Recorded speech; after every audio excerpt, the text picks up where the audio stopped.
Just by dropping below 20% body fat, you'd be leaner than most men. And yet so many guys are struggling to lose belly fat because they're going about it the wrong way. Starving themselves, doing too much cardio, or wasting time on workouts that don't build any muscle. Methods that are impossible to sustain when life gets hectic. But if you want to get leaner than 73% of overweight men, first you need to stop making the mistakes that they're doing and focus on these 4 steps that make fat loss automatic and sustainable. And this very first step could be the reason that you're feeling stuck at 20% body fat or even higher than that. So most guys trying to lose fat train like they're already in shape. They jump straight into HIIT workouts or circuits, daily cardio, or even doing crazy marathons thinking that that's going to just instantly melt all the fat off super fast. But instead, they're exhausted, they're drained, and they're hungry as fuck. And after weeks of grinding, the scale ultimately reaches a dead end. And that's because these extreme workouts do not magically burn fat, no matter how crazy it is. But they will zap your energy while doing them. And if you have a busy schedule, that'll leave you feeling exhausted and craving snacks all day. So instead of killing yourself in the gym like 5 or 6 days a week, I would simplify it to the minimum effective dose. For example, James here only does 2 workouts a week, yet he's dropped 10 kilos of fat, which is approximately 22 pounds, without starving or burning out. Now he's benching his body weight, doing pull-ups beyond 10 reps, and his muscle is popping through his t-shirt. And because instead of trying to burn all this fat only in the gym, he was focused on what happens outside of the gym. So that means doing at least 10,000 steps per day from just walking and moving more, taking the stairs, pacing during calls, dad duties. He basically kept his body in a fat burning state when he was not at the gym. And by doing this, he was able to add more muscle without sacrificing his work and family schedule, which ultimately elevates his metabolism, even doing just 2 workouts a week. So the guys who stay lean, they don't just train harder and more often, they're training as smart as possible, as efficiently as possible, and effectively as possible. But even if you get this right, this next mistake could still keep you stuck that I'm about to explain. Losing fat doesn't mean eating as little as possible. Guys often tell me that they're cutting out meals, skipping out breakfast, and really pushing it to tough it out, only to binge on the weekend and then feel guilty to restart on Monday. And this cycle just keeps repeating and repeating until there's no motivation left to even go back to the diet on the Monday. Because if you're always trying to undereat, the body is going to feel like it's fighting back. You will get hungrier, you will feel cravings, you will feel appetite spiking and energy crashing. And by Friday night, the willpower is all gone. But the guys who get and stay lean, they're not starving themselves, but they do manage their diet like a budget. So instead of always slashing calories to nothing, they're just eating more of the right foods, less of the wrong foods. For example, a small bag of potato chips, approximately 100 grams, is 536 calories, which would barely fill you up. Instead, you could eat a massive bowl of roasted potatoes or steamed potatoes, whatever, 300 grams, so that's 3 times more, and it would only be 231 calories. That is less than half than a bag of potato chips. Incredibly more food for far less calories. Or you could have a handful of mixed nuts, or maybe 2 handfuls for 100 grams, which is about 600 calories. Instead, you could eat a full plate of a whole chicken breast and veggies, approximately 300 grams of food. That's 3 times more, which would be only 350 calories. So again, almost close to half. Another example is 1 tablespoon of peanut butter, 20 grams, approximately 100 calories. Or you could have 170 grams of yogurt for 100 calories. So by choosing high volume foods that are lower in calories, you get to eat more while still dropping body fat. And on top of that, I would still always recommend at least 1.6 to 1.8 grams of protein, or even up to 2 grams of protein per kilo of your lean weight. That would be your body weight at approximately 10% body fat. If you want to know how to do that, there's a calculator inside my business body blueprint routine. More info on that in the link right below this video. And then doing it this way, so eating high volume foods that are lower in calories, keeps you full, keeps you on track. You will actually enjoy your food because it's filling and satiating. It'll give you the energy to push in your workouts and hit those new PBs, which is going to lead to more strength and more muscle growth over time. And you won't feel starved because you are fueling this body, this machine that you're working on. This way, you won't just be losing fat, you'll also be building and maintaining the muscle, which is, in my opinion, even more important, because it's better to have more muscle than it is to have a lot of fat or less fat and no muscle.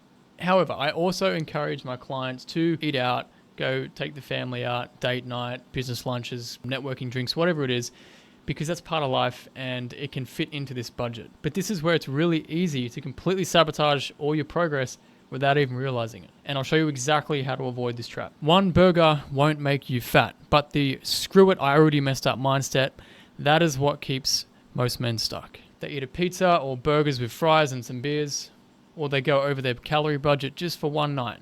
Then they just say, screw it, I'll just restart my diet on Monday and it'll be okay. And that's where the real problem becomes a problem. Because one meal isn't the issue, it's what happens next. That one bad meal can easily turn into a complete binge weekend. Thousands of extra calories just wiping out all that deficit and that fat loss that you've just worked so hard for. And then when Monday does roll around, you're waking up feeling guilty, shameful, demotivated, undisciplined, like it's all too hard, it's the wrong time, and 1,001 excuses. But then this cycle just repeats again a week or 2 or 3 later. But the guys who get and stay lean, they don't let one meal turn into days of damage. They enjoy their meal and then they just get right back to the plan afterwards. And that meal that they enjoyed was already factored into the plan prior to enjoying the meal. You know, I wish there was like some easy shortcut to this, but this is the process that I use myself to get ripped, to compete in bodybuilding at 6% body fat. All of my friends who competed in bodybuilding, all my clients that I've coached over the last 8 years, like there is no shortcut. I'm telling you exactly what is required to still enjoy your food and get lean. You know, take this advice and use it, or don't and suffer. It doesn't change my life. I'm only sharing what works here. But often I'll have people tell me that calories doesn't matter. Counting calories is a waste of time. It's about eating healthy, not about counting calories. Like, okay, well, prove it. And the only way you can prove it is with data, and that comes down to calories. So if you just follow the process and you trust that doing the right thing will get you there, that's how you're going to get there. There's no shortcut. And this is why it's really important to not aim for 100% perfection. I never do that. And instead, what you can focus on is what I call the 90-10 rule, which is 90% eating clean, hitting your protein, the right amount of carbs, some healthy fats, filling meals, stuff that is cooked well, it's full of nutrition and vitamins and minerals, and it's going to fill you up and fuel your body. Then you get to enjoy the 10%, which is whatever you want. A couple of slices of pizza, if you want a glass of wine, a bit dark chocolate. I'm a sucker for dark chocolate and maybe some Greek yogurt and berries and stuff like that. A little dessert, why not? You can still enjoy those things, but it's this 90-10 that falls under your budget so that you still have freedom while pursuing and achieving your physique goals. And this is how you can stop this like super strict during the week and then crazy binge on the weekend cycle that always leads to next Monday. Instead, you know you can enjoy a little bit of this, a little bit of that, and it's not going to blow things out. And then the mind doesn't freak out about it and feel like it's in some, diet prison suffering every day. Because I know what that feels like and it sucks. That's why I follow the 90-10 rule. So fix this and you'll stop this yo-yo cycles of gaining, losing motivation up and down next Monday, blah, blah, blah. And even when you get everything dialed in, there's just one last mistake where most guys are unknowingly like holding themselves back from ever getting down to that 15% body fat or below. I'm going to show you why that is. I hear this all the time. I'm just not disciplined or motivated enough to get ripped. Nobody cares. But it's not about grinding forever. It's about making it easy to stick to so that it becomes somewhat automatic within your lifestyle. The guy who struggles is only a couple of degrees off the guy who doesn't struggle, who is lean all the time. And here's where the struggler normally goes wrong. First, they try to follow the perfect plan, like meal prepping to the gram, every single thing they eat, only eating healthy organic food that comes from some expensive grocery supermarket, training 6 days a week, and adding cardio on top of that, and feeling incredibly guilty if they don't adhere to it 100%. But then real life happens, work gets hectic, travel pops up, or they're just too exhausted to cook at night and they end up ordering Uber Eats or whatever. Or it could just be the missus cooks up some cookies or brownies and then boom, once you see that and you're stressed out, you're tired, exhausted, and you're just angry at some, staff member or client did something and now you just want to binge the whole thing. I get it. And this is why it's so hard to follow perfectly, because those old habits are going to take over. But the guys who get lean and stay lean, they're not relying on this motivation and perfection. They systemize getting and staying lean no matter how life busy gets. Because any dude over 30 with a missus and or kids and whatever going on in life and has a high performing role in business or their career, I'm sorry, but you don't have time for perfection. Gym and diet and being a super fit, gym junkie can't be your number one priority unless you're willing to sacrifice your career or your work and sacrifice your family and your social life. But that's likely not the case. So don't try and treat something like this whole thing is this ultimate number one priority when it simply isn't. And I'm not even saying it should be. It should be number 3 or 4 on the list. And it can be, and you can still get results without it being number 1 priority, because it's not number 1 priority for me either. So this is why it's important to plan for real life, not some short window of extreme commitment that is unsustainable beyond that 8 weeks or 10 weeks. It's like, yeah, and then what? What are you going to do after you've just half killed yourself for 2 months, got somewhere, and then what? What are you going to do? Well, I can tell you what you can do. Just do this. Pre-track your meals in MyFitnessPal, so there's no guessing or surprises. It only takes you 3 minutes a day, and once you've done it for like a whole week, then you'll remember foods and portions. It just gets really easy. It's like a kindergarten level skill that I could teach to my future kids when I eventually have them. Then you could have go-to food choices that are quick, easy, satisfying, and they fit within your budget. Then you don't have to think about it. They're just easy to grab and then on the go. Then you can minimize temptations at home or the office. So don't have snacks and junk food and stuff laying about everywhere on the bench, in the kitchen that are easy to grab in the fridge. Like, put it in hard to grab places, or just don't even have it in the house so you don't even have to deal with the temptation.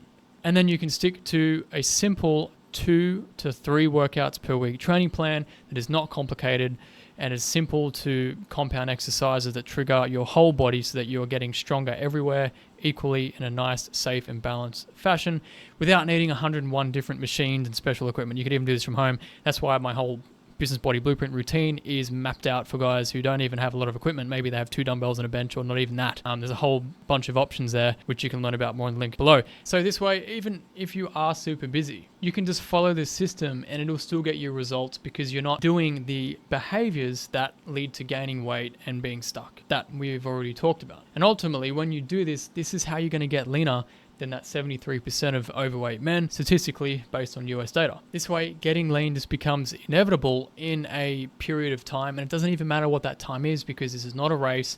There is no invisible finish line. There are no competitors. Nobody really cares. It's just you versus you, and that is the best part about this. You can take as long as you like, but there's no pressure to do it incredibly fast and burn yourself out in the process. The slower you go, the deeper your foundations will be, because you're going to build these lifelong habits, and then every level up you go, you're not going to fall back down. Like, every time you graduate, you're going to stay there, set new foundations, learn some more stuff, test some new stuff, and then boom, you up level again.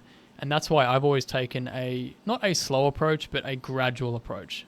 Never pushing too hard, never overcooking myself, because if you get sick or you injure yourself, you could be out of the gym for a whole month. Like that, you're going to lose muscle. That sucks. Then you have to rebuild it, and then you've lost like 2 months. You know what I mean? So just slow down, take it one workout at a time, 1 day at a time, 1 week at a time, and you will get this momentum going. Just like a crazy, wild, successful business. If it blew up overnight, it probably crashed and burned overnight, but the ones that stuck around took decades to build. Fitness is not too dissimilar to that philosophy. But if you're feeling frustrated and you're not seeing results from the training that you might be doing or the diets that you may have tried, all my clients have tried practically everything, and they always end up to me as like this last resort, because I help them connect all the dots between what they're missing. And the crazy thing is, it's usually like 1 or 2 tweaks and changes. It just gets this momentum going, and the results just flow much easier for them. It's less stressful. They have clarity. They know exactly what they need to do. And it's these steps that I break down one by one inside of the Business Body Blueprint. There's no starvation, no killing yourself in the gym, or trashing your lifestyle and just being this odd guy out who brings Tupperware to parties and restaurants. You don't have to do that. And if you implement this fast, you can start shedding more fat as soon as this week. To learn more about it, tap the link right below this video. It's literally right there in the description, and you can learn all about it, all the details, all there, and the results from other clients who have used it in their 30s, 40s, and 50s, and even their 60s. Then once you've done that, go and watch this video right here, which will talk you through the 5 biggest mistakes that keep men stuck at 20% body fat or above. Go watch that next.